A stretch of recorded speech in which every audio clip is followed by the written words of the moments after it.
Bonjour et bienvenue à tous. Je m'appelle Florence Rousseau et je suis la directrice de marketing et communication chez Magnet. J'aimerais commencer cette session par un mot de reconnaissance.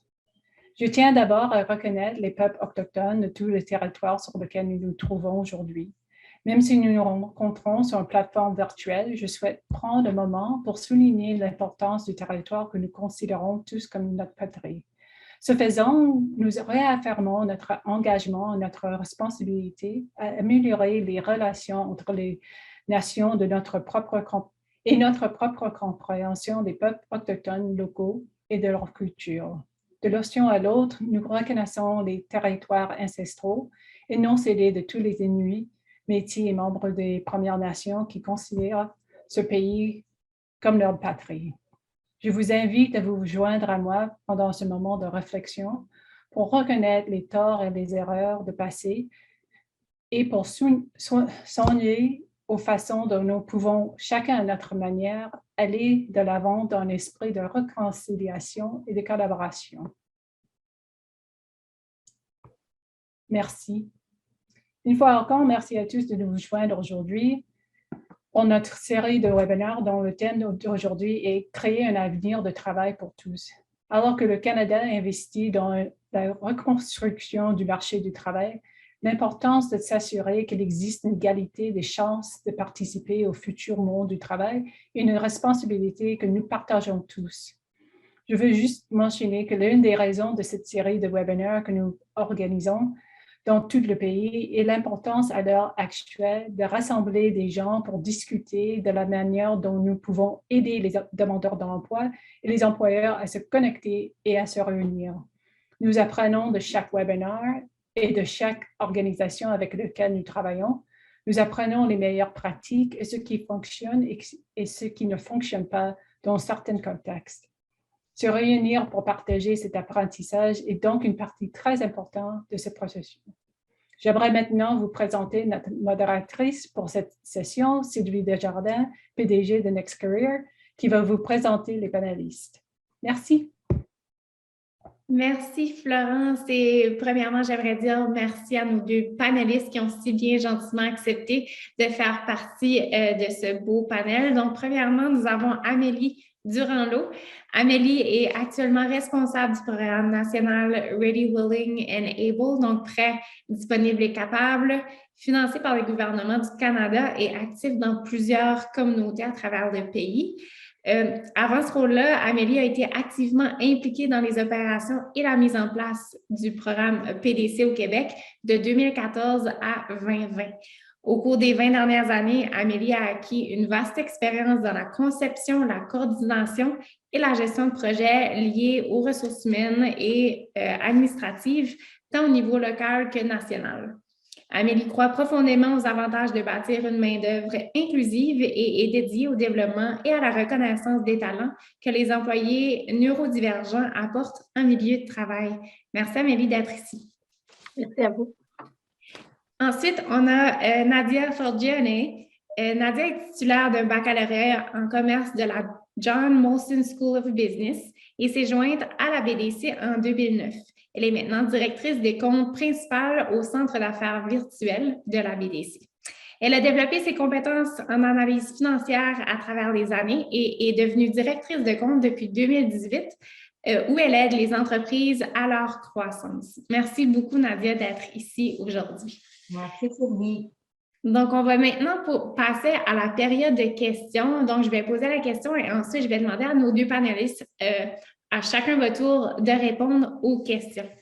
Donc, déjà, la première question, on aimerait savoir qu'est-ce qui vous vient à l'esprit lorsque vous pensez à construire une communauté prête pour l'avenir. Donc, allons-y avec Amélie. Parfait. Bien, c'est une grosse question. Pour moi, les communautés qui sont prêtes pour l'avenir, c'est lorsqu'une société est prête à s'investir principalement dans toutes les sphères de la vie d'une personne. Donc, ça peut être au niveau de sa famille, son éducation, l'école, le travail, aussi les activités sociales, puis aussi de pouvoir analyser l'environnement externe pour que les mécanismes ou les différents soutiens qui sont mis en place puissent aussi inclure les populations qui sont marginalisées, inclure les personnes qui sont peut-être plus en situation de plus grande vulnérabilité. C'est aussi de proposer des solutions par conséquent qui visent à lutter contre la pauvreté. Pour moi, c'est ça, une communauté qui est prête pour l'avenir. Et c'est aussi un esprit où on doit être assez proactif pour pouvoir prévenir les changements. Donc, je crois bien que si on met ces mécanismes-là en place, bien, ça va construire des communautés qui sont prêtes pour l'avenir, mais en impliquant vraiment tous les acteurs qui englobent en fait le parcours professionnel, oui, mais aussi le parcours de vie des personnes. J'adore et justement, c'est ce côté-là inclusif qui est extrêmement important. Maintenant, lorsque vous parlez de la proactivité, qu'est-ce que vous avez en tête? Quel genre de stratégie on peut utiliser pour être davantage proactif? Je pense qu'il faut aller dans une culture beaucoup de prévention. Tu sais, on l'a vu en exemple là, avec la pandémie. Il y a certaines personnes qui n'ont pas nécessairement eu accès à certaines technologies pour pouvoir avoir accès à comment se faire vacciner. Il y a certaines personnes qui ont peut-être moins tendance à regarder les différents médias traditionnels pour pouvoir s'informer. Donc, c'est vraiment comment est-ce qu'on évalue les besoins de toutes les populations, puis comment on fait en sorte qu'elles puissent être incluses dans les mesures, les programmes ou les initiatives qui sont mises en place, mais en prenant en considération plusieurs considérations. Ça peut être des questions au niveau du genre, au niveau de certains groupes qui sont plus marginalisés, des personnes en situation de handicap ou des personnes issues de communautés culturelles, par exemple. Donc, c'est vraiment prendre en considération ces différentes facettes-là qui fait en sorte que c'est aussi la richesse puis, de notre société. Donc, c'est cette diversité-là qui constitue, d'après moi, des communautés intéressantes, prêtes, et elles sont diversifiées. Donc, voilà. Et je crois que c'est un atout ou un côté du Canada. On est dans un pays, justement, qui est multiculturel, qui est diversifié. Donc, c'est important de, justement, lorsqu'on parle du marché de l'emploi, qu'on la reconnaisse, cette diversité-là. Donc, merci beaucoup, Amélie. J'adore ce que tu viens d'apporter. De ton côté, Nadia, qu'est-ce qui te vient à l'esprit lorsqu'on pense à construire une communauté prête pour l'avenir? Oui, c'est une super grande question, là, puis c'est sûr que moi, je le répondrais plus au niveau des entrepreneurs parce que je travaille avec eux tous les jours et qu'est-ce qui me vient à l'esprit, c'est vraiment d'avoir un certain courage d'être capable d'aller de l'avant avec peu importe le projet. En termes qu'une organisation comme la BDC, on aide tous les entrepreneurs. Fait que, tu sais, au niveau aussi, à l'intérieur de l'organisation, on a des gens très divers. On voit à quel point qu'on a des initiatives au niveau de la banque pour aider les femmes entrepreneurs, des Autochtones, tout ce qui est communauté aussi africaine. Donc, j'ai des exemples même que je vous donne une pâtisserie qui a commencé avec un 500 chiffre d'affaires qui était plus ou moins petit, mais qui vient nous voir pour un prêt. C'est une femme entrepreneur seule, elle veut croître, mais elle se sent fragile là-dedans et on l'aide avec cette capacité de continuer dans cet avenir-là. Et aujourd'hui, elle est rendue à 2 millions de chiffre d'affaires parce qu'elle croit en elle. Alors, j'invite les gens vraiment de suivre leur passion et c'est avec ça, là, parce qu'il y a beaucoup d'organisations qui vont aider avec ces passions-là, effectivement. Justement, moi, lorsque j'ai commencé en affaires, c'est ce que j'ai réalisé. Puis, lorsque les gens me demandent comment tu attribues le succès de ton entreprise, je dirais qu'une bonne partie, c'est ma communauté. C'est justement des organismes comme la BDC, la CBDC, d'autres organismes qui aident les femmes, les jeunes entrepreneurs. Puis c'est vraiment eux qui m'ont aidé à faire le saut. Si ce n'était pas des organismes qui supportent les entrepreneurs, je crois qu'il y en a beaucoup qui n'auraient pas nécessairement eu l'énergie et la capacité même de pouvoir se lancer en affaires. Donc, je prends le temps de vous dire merci pour le beau travail que vous faites parce que oui, vous permettez vraiment des gens qui ont des passions et des rêves de les rendre réalité, qui ne seraient pas une réalité sans vous. Oui, merci, c'est gentil. Deuxième question pour vous, mesdames. Quelle est une histoire de réussite la plus mémorable que vous avez vécue lorsque vous pensez à la façon dont vous, votre organisation ou même votre communauté ont contribué à construire des communautés prêtes à l'avenir? Donc, encore une fois, on commence avec toi, Amélie. Parfait. Bien, peut-être quelques mots déjà sur le programme Prêt, disponible et capable pour vous situer. Ça va un peu illustrer là, mes exemples. Donc, Prêt, disponible et capable, c'est un programme qui vise à faciliter l'embauche inclusive des personnes qui vivent avec un trouble du spectre de l'autisme ou les personnes qui ont une déficience intellectuelle, mais par une vaste collaboration, donc aussi avec nos partenaires qui sont des organismes d'employabilité. Donc, notre équipe, elle est présente à travers le Canada. Donc, l'intention, c'est vraiment de sensibiliser les employeurs, de briser des préjugés, d'admettre des connaissances, puis faire en sorte que le passage vers l'emploi soit le plus facilitant possible dans une entreprise qui est réellement inclusive.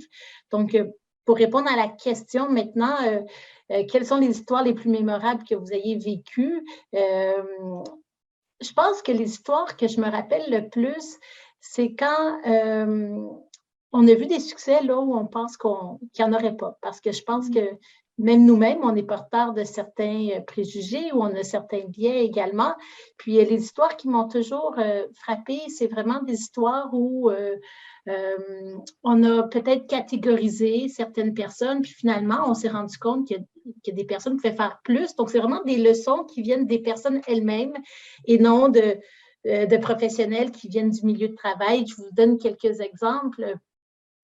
Donc, il y a quelques années, j'ai un de mes collègues qui avait un emploi à combler au Yukon. Puis, il n'arrivait pas à combler cet emploi-là dans la communauté. Des fois, on a des emplois qui sont ouverts, puis malheureusement, on n'a pas le profil de candidat qui pourrait se prêter à l'emploi. Donc, il a lancé à l'ensemble de l'équipe un message pour dire qu'il y a un emploi qui est vacant. Donc, s'il n'y aurait pas une personne qui serait prête à l'occuper. Puis, les premières réactions, c'était vraiment on ne peut pas déstabiliser les personnes, les faire voyager, les faire déménager parce que les personnes qui sont autistes ou les personnes qui ont une déficience intellectuelle, ils vont rechercher une certaine stabilité. Donc, c'est ce qu'on apprend hein, comme intervenant, qu'il faut trouver un milieu le plus stabilisant possible. Puis, une de ces leçons-là est venue d'une personne qui est partie de Toronto pour aller occuper son emploi au Yukon, puis elle a très bien réussi dans son emploi.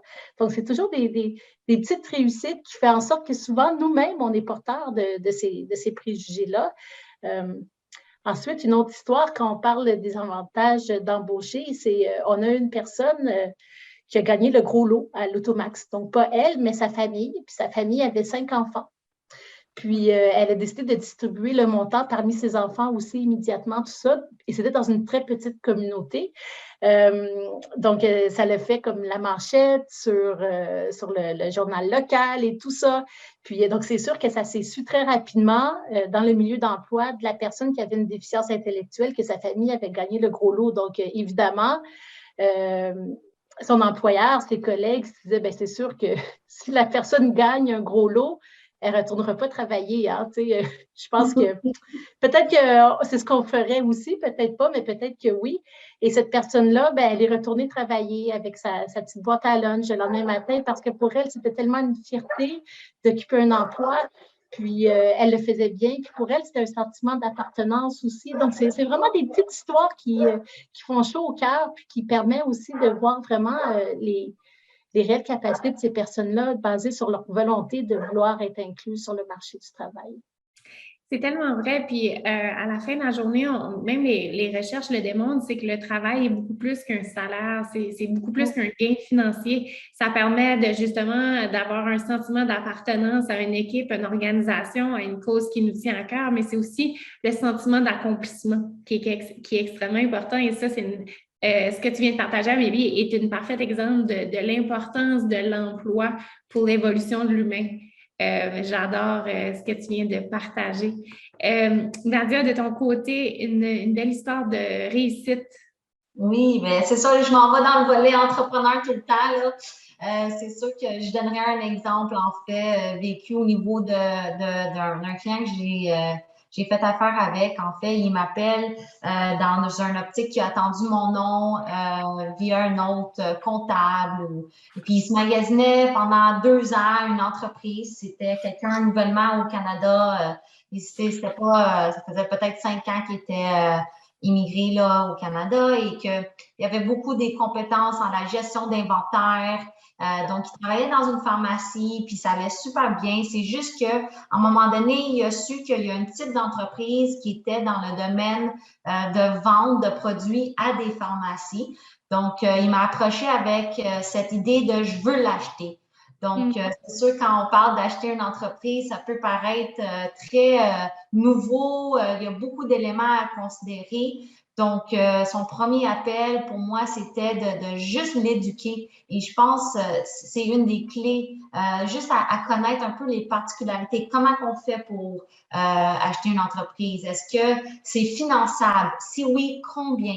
Donc, c'était très simple la transaction. Il n'y avait pas de bâtisse, donc pas d'actifs tangibles. C'était vraiment un intangible. Ça veut dire que cette entreprise-là qui vendait beaucoup d'items à des pharmaciens, mettons, avait une intangibilité de valeur là-dedans.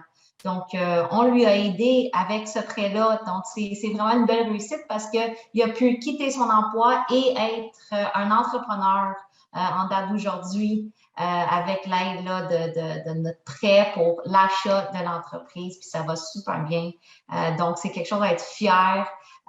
Puis encore, ça revient un peu à cette volonté-là, si vous l'avez. Puis je pense, Amélie, tu l'as mentionné aussi, là, puis c'est vraiment au niveau même de ma carrière, des fois, quand tu veux faire des nouveaux défis, aller de l'avant. Puis 80% du temps, je pense qu'on se doute nous-mêmes, mais une fois qu'on est dans le rôle, on est hyper, plein de succès qu'on peut avoir. Donc, même chose pour des entrepreneurs qui ont des nouveaux projets. Là. Donc, j'ai l'impression que cette personne-là est donc passée de non seulement employé-entrepreneur, mais employé à employeur. Exact. Exact. C'est bien. Donc, c'est une personne qui contribue encore plus à sa communauté au niveau de création d'emplois ou au moins d'avoir pu, en achetant cette organisation-là, contribuer à garder des emplois dans la communauté. Exact. C'est beau. À votre avis, quel est le rôle principal pour chacun d'entre nous? Quel rôle on doit jouer dans la construction de communautés prêtes à l'avenir? J'ai le goût de commencer avec Nadia cette fois-ci. Moi, je vais donner un peu des statistiques. Puis encore là, on parle des chiffres parce que bancaire, c'est ça un peu mon domaine, mais tu sais, 89% là, des emplois du secteur privé proviennent des PME. Fait que quand on parle ça, c'est pas des grandes entreprises, c'est vraiment des PME. Il y a 1,2 million de PME au Canada et 99,8% sont des PME. Fait encore là, c'est incroyable à voir à quel point ces statistiques disent qu'on a beaucoup de petites entreprises au niveau du Canada. Donc, la BDC, c'est sûr que nous, notre mandat est pour ces entreprises-là, à leur aider à croître avec l'économie canadienne. Veux pas, on voit qu'il y a un besoin là dans le marché pour accompagner ces entreprises-là. Puis, juste en termes de notre bilan, on a des employés, on a 2500 employés, fait que c'est pas si grand, là, on s'entend, c'est pas énorme, mais à l'intérieur des entreprises, il y a 72 000 entreprises aux 4 coins du pays, avec un portefeuille, si on peut dire, de 41 milliards de capital engagé là, envers ces entreprises-là. Fait que, pas juste ça, mais on a aussi un sondage qu'on émet à nos clients, puis c'est pas pour bien paraître, mais 93% de ces clients-là sont très satisfaits de faire affaire avec nous. Donc, voilà, je pense qu'on a un réel besoin dans le marché d'aider ces entreprises-là et de leur soutenir, que ce soit pour le financement, que ce soit aussi de l'aide, parce que, tu sais, un entrepreneur est très, très, très seul dans son opération et des fois, tu sais, puis la santé mentale, là, on a beaucoup parlé dans les années passées, c'est vrai qu'un entrepreneur peut aussi faire face à des défis que, tu sais, ça va être difficile à ramener ça à la maison pour jaser au niveau familial parce que les enfants, la femme ou le mari n'est pas nécessairement dans ce déco de business-là. Donc, important vraiment d'en parler et en tant qu'institution, là, on est là pour l'écoute, là, effectivement. Vous faites vraiment partie du système de support de l'entrepreneur. Oui, puis tu sais, c'est drôle, mais je peux te dire des histoires que j'ai eu des entrepreneurs réellement qui pleurent. Tu sais, c'est des histoires pas quand ça va mal et quand ils voient qu'ils sont peut-être pas capables de faire des paiements et tuer la personne avec qui ils vont peut-être sentir cette infinité avec. Donc, c'est sûr, on n'est pas, on ne veut pas tout sauver et tout le département des miracles, mais je pense que l'écoute, elle a une grande valeur, là, surtout dans des contextes comme ça. Absolument. Question à part, mais j'ai le goût de te poser la question, puis je te prends un peu au dépourvu, mais avec tout ce qui s'est passé au cours des 2 dernières années, la pandémie, de quelle façon vos services justement offerts à ces entrepreneurs-là, de quelle façon ça a changé? Ah oui, c'était vraiment, c'est adapté très, très vite. On a offert des prêts à moindre taux pour ces entrepreneurs-là. On a offert automatiquement des 6 mois de congé qui n'ont pas pu payer leurs prêts là, pendant une période de 6 mois. C'est sûr qu'il y en a avec qui on a fait des prêts additionnels parce qu'on voyait que c'était pas quelque chose qu'on était capable de supporter là, avec le revenu d'argent qu'il y avait. Il y avait aussi le programme de HCAP qui était un partenariat encore là avec les banques HCAP pour aller cibler les entreprises très, très touchées. Là, je pense à l'hôtellerie, là, il n'y avait pas de tourisme, personne ne voyageait. Donc, une industrie qui a l'habitude à faire des millions de dollars par année, mais avec la pandémie, a été à zéro. Donc, ces entreprises-là, ils ont eu accès à ce programme-là pour, pas à travers la BDC, mais à travers encore un partenariat avec la Banque HCAP. Donc, je pense que la pandémie, elle a vraiment montré un autre type de réalité. Puis aussi au niveau technologique, à quel point c'était important. Puis je pense, Amélie, tu l'avais mentionné tantôt, au niveau de comment c'est important d'investir dans la technologie plus que jamais maintenant. Là. Excellent. Amélie, de ton côté. Oui, bien, le rôle qu'on a tous à jouer vraiment pour, juste pour répéter la question, là, pour bâtir des communautés prêtes pour l'avenir. En fait, je trouve ça intéressant, là, la façon que Nadia elle a répondu à la question, dans le sens que, bon, on n'est pas nécessairement le département des miracles, mais on doit aussi avoir une certaine flexibilité, là, justement, pour devenir un catalyseur d'inclusion. Puis je pense qu'on a aussi un rôle à jouer dans notre approche, dans la façon qu'on approche l'autre aussi. Tu sais, d'après moi, ça se passe beaucoup entre les 2 oreilles. Donc, on peut autant être des agents qui vont faciliter les démarches des personnes, mais aussi être consciente du regard qu'on porte vers l'autre peut aussi être des barrières au projet de vie personnel des personnes. Puis, nous, on a réussi à combler là, depuis le début du programme en 2014 à travers le pays avec une relativement petite équipe d'à peu près 25 personnes réparties là, d'un océan à l'autre, 3500 emplois. Puis, ce qu'on s'est rendu compte, c'est que l'embauche inclusive, ce n'est pas quelque chose qui est si difficile que ça. Ça ne prend pas nécessairement tant une stratégie complexe pour embaucher une personne qui serait, je dirais, plus en situation de marginalisation ou en situation de handicap. En fait, souvent, il faut donner la chance aux personnes, puis elles sont souvent beaucoup plus capables que ce qu'on pense. Donc, à ce niveau-là, je pense qu'il faut aussi adapter notre approche maintenant à chacun, parce que les situations, qu'on soit dans un groupe qui est ciblé de façon plus marginale ou autre, chaque personne, en tant qu'employeur, en tout cas, on doit aussi bien comprendre nos employés, à quel niveau ils ont besoin d'un soutien. Je connais certains employeurs qui ne savent pas nécessairement, ou certains gestionnaires qui ne savent pas ont besoin de soutien. Puis ça, c'est peu importe la situation de marginalisation là, de la personne. Savoir aussi c'est quoi les accommodements. Donc, vraiment être très flexible, pouvoir aussi s'adapter à chacun, puis vraiment miser je dirais, miser sur les compétences des personnes, miser sur les forces, parce qu'on se connaît tous, hein, on a tous des forces, on a des faiblesses, mais comment faire en sorte que les compétences puissent être mis à bon escient pour une entreprise. Ça, c'est super important. Je pense aussi, comme rôle à jouer pour bâtir des communautés fortes, prêtes pour l'avenir, c'est aussi de permettre différentes formes de parcours, des parcours qui sont plus atypiques, ou reconnaître aussi que les formations maintenant peuvent être acquises aussi en dehors d'un parcours qui est traditionnel ou un parcours scolaire. L'accès aux connaissances maintenant est beaucoup plus facile que dans le passé. Là, je me rappelle que moi, j'ai eu mon premier ordinateur à la maison, je pense que j'avais 16 ans, puis on allait sur Internet, puis on ne savait même pas trop quoi chercher.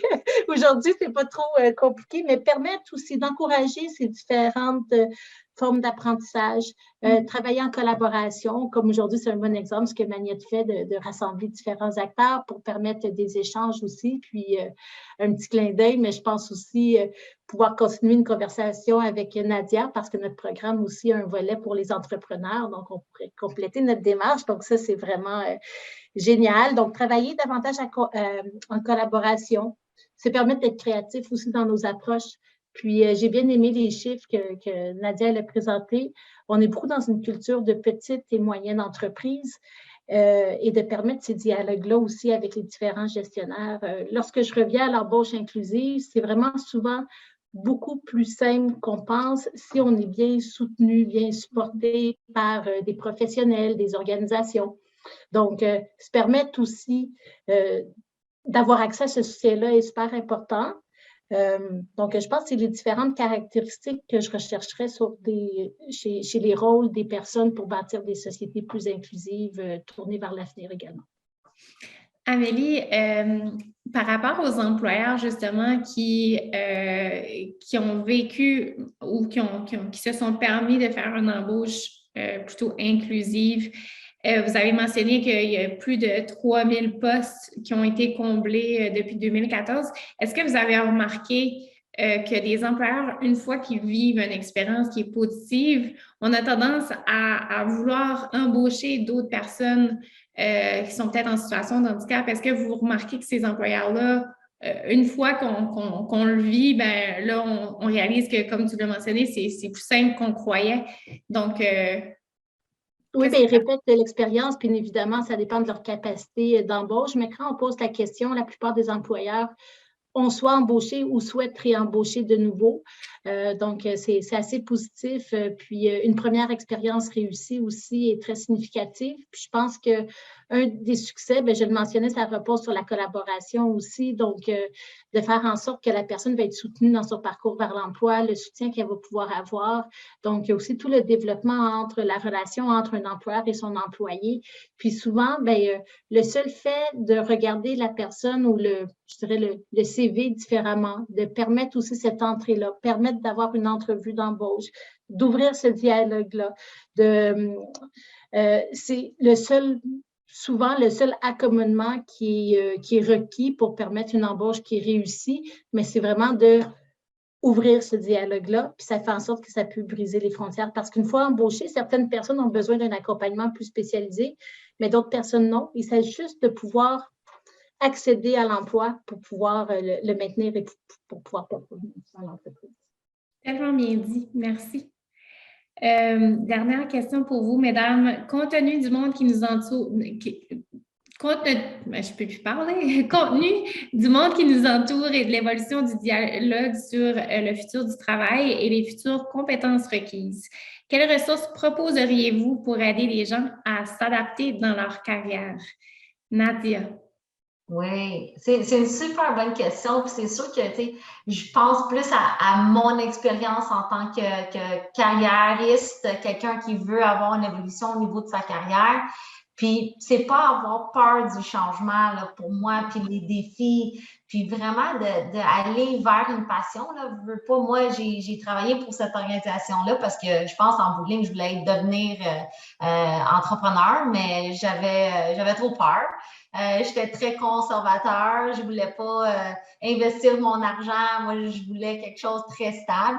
Puis, mais à l'intérieur de cette organisation, j'ai eu la chance de croître en tant qu'individu. Puis, si je veux développer mes compétences au niveau du leadership, je peux, l'organisation m'aide dans ce volet-là. Mais même si, on parlait un peu des caractères, puis des fois, on peut faire des postes latérales. Admettons, si je voulais aller aux ressources humaines, puis que moi, je suis dans les opérations purement, c'est sûr que l'entreprise, la BDC, peut m'aider à aller vers ce volet-là. Puis de plus en plus, on voit cette disponibilité-là, peut-être pas au sein de tous les entreprises, mais on est rendu tellement agile, autant entreprise que un individu avec les technologies. Tous les années, c'est quasiment, on doit se renouveler tout le temps. Donc, mon avis est vraiment de rester à l'affût de ça et pas avoir peur de ces nouvelles défis, puis suivre la passion, bien sûr. Là. Fait que quand on aime ça, veut pas, on évolue, mais ne pas avoir peur, même si c'est un défi, puis la pente peut avoir l'air grande. En anglais, il y a une expression, là, fake it till you make it. Donc, des fois, j'aime ça le dire, mais c'est en blague un peu, mais c'est vrai un peu. On peut le faire, puis nous surprendre aussi, là. Les mots-clés dans ce que tu viens de mentionner, justement, c'est ces compétences-là, on les appelle les compétences transférables. Et au sein justement, depuis la pandémie, vous avez sûrement entendu tout ce qu'on mentionne par rapport à la grande démission, donc cette vague de changeurs d'emploi-là, où on parle que plus de 52% des Nord-Américains considèrent un changement d'emploi ou ont déjà débuté ces transitions de carrière-là, eh bien, on le voit que justement, les individus, une fois qu'on reconnaît nos compétences qui sont transférables, donc quelles sont mes forces, ces compétences-là qui sont innées et que j'ai continué à développer, eh bien, le marché de l'emploi, donc les employeurs, étant donné qu'on cherche des employés typiques avec une éducation avec une expérience typique, et là, on réalise, il n'y a pas personne, je ne peux pas combler mes postes. Mais là, il y a une ouverture qui commence à débuter, une ouverture d'esprit où les employeurs sont beaucoup plus ouverts par rapport aux compétences transférables. Donc, les reconnaître, c'est super bien. Puis justement, lorsqu'on suit notre passion, tout ce qu'on a développé comme compétences auparavant, moi, je l'entends presque quotidiennement avec les individus avec qui je travaille dans mon bureau, puis ils me disent, là, Sylvie, je suis infirmière, quoi d'autre je peux faire? Je n'ai pas nécessairement les sous pour retourner aux études. Puis je leur dis toujours, attends, on va voir où le processus va t'amener et les chances que tu auras besoin d'une autre éducation seront extrêmement minimes parce que tout ce que tu as acquis au cours des 14 dernières années, ce sont des compétences que tu pourras transférer à une autre organisation. Puis les employeurs sont de plus en plus ouverts à ça. Donc, c'est un beau vent de changement de ce côté-là. Amélie, de ton côté? Qu'est-ce je proposerais pour les gens pour s'aider dans sa carrière? C'est vraiment en lien avec ce que vous avez dit. C'est vraiment aussi se faire confiance, puis faire confiance à l'audace. C'est pas nécessairement toujours quelque chose de négatif d'être audacieux. Donc ça, je pense que c'est quand même super important d'être à l'affût, d'être créatif, de s'encourager nous-mêmes au fait de vivre des nouvelles expériences. On est quand même assez chanceux, je trouve, parce qu'on est un marché beaucoup plus d'employés que d'employeurs. Donc, on a quand même une certaine latitude à pouvoir nous-mêmes trouver l'emploi qui nous convient, chaussure à notre pied actuellement. C'est aussi bien se connaître, puis aussi se faire confiance. Puis déjà là, je pense que c'est une très bonne base pour pouvoir accéder au marché du travail. Puis évidemment, c'est de sortir des sentiers battus. Puis, en tant qu'employeur aussi, c'est de toujours avoir en considération que peut-être certaines choses qu'on met en place peuvent être aussi exclusives. Tu sais, je prends en exemple, justement, on disait que certaines offres d'emploi, souvent, c'est de chercher un profil particulier, mais ce profil-là, c'est le profil parfait. Peut-être qu'il n'existe pas dans la nature. Hein? Donc, permettre aussi de faire en sorte que les systèmes en ligne puissent aussi considérer ces parcours atypiques-là aussi, parce que c'est pas parce qu'on n'a pas une formation dans le même domaine que l'emploi qu'on n'est pas compétent dans cet emploi-là. Donc aussi, je vois souvent des je dirais plus des plus grandes entreprises où que c'est beaucoup plus rigide, beaucoup plus formel, qu'ils s'affichent comme des entreprises inclusives, mais dans les faits, il y a des mécanismes qui sont assez exclusifs aussi. Donc, permettre aussi de pouvoir dialoguer avec les autres, puis comme chercheur d'emploi, de prendre avantage là, de cette nouvelle mobilité-là, de ces nouveaux parcours, puis de cette ouverture des employeurs à embaucher différemment. Tellement, je vous entends, Amélie, Nadia, et ce que j'entends, c'est justement autant du côté de l'employeur que de l'employé, c'est d'oser. Oser sortir de sa zone de confort pour l'employeur, oser faire les choses autrement. Pour les employés, c'est oser reconnaître ses compétences, puis oser vouloir utiliser ces compétences-là dans un autre cadre, encore une fois, sortir de sa zone de confort. Je crois que l'avenir du monde du travail, il est là. On voit une transition qui est assez importante présentement sur le marché de l'emploi, mais grâce à des gens comme vous, des gens qui sont des mobilisateurs, je crois qu'on a un bel avenir partout au travers de notre pays. Puis, je veux vraiment vous remercier pour le partage que vous avez apporté aujourd'hui. Vraiment deux perspectives totalement différentes, mais combien importantes. Donc, merci beaucoup à vous deux. Puis, maintenant, je passe la parole à Florence pour le mot de la fin. Oui, merci Amélie et Nadia pour toutes les histoires que vous avez partagées aujourd'hui. Sont vraiment me faire réfléchir à quoi on a vraiment besoin de faire et soutenir cette idée de l'avenir de travail pour tous. Merci encore de partager vos histoires. C'était vraiment, j'ai trouvé ça intéressant et tout ça. Et à tout le monde qui a regardé ce webinaire, ne manque pas de partager cette série de webinaires avec vos collègues ou toute autre personne travaillant dans le domaine de l'emploi. C'est vraiment cette idée d'un Canada où tout le monde peut employer des gens et de toutes sortes, n'importe quoi. C'est vraiment quelque chose qui est prêt pour nous à Magnet et j'espère que tout le monde a eu des idées qu'il peut utiliser et changer l'idée comment tu penses au travail et les gens que vous pouvez embaucher. So, merci beaucoup à vous deux. Merci Sylvie d'être notre modératrice aujourd'hui. C'était vraiment, vous avez, comme toujours, fait un job qui était tout à fait bien. So, merci encore. Merci. Oui, merci Sylvie et merci Florence. Excellent webinaire. Merci pour l'invitation.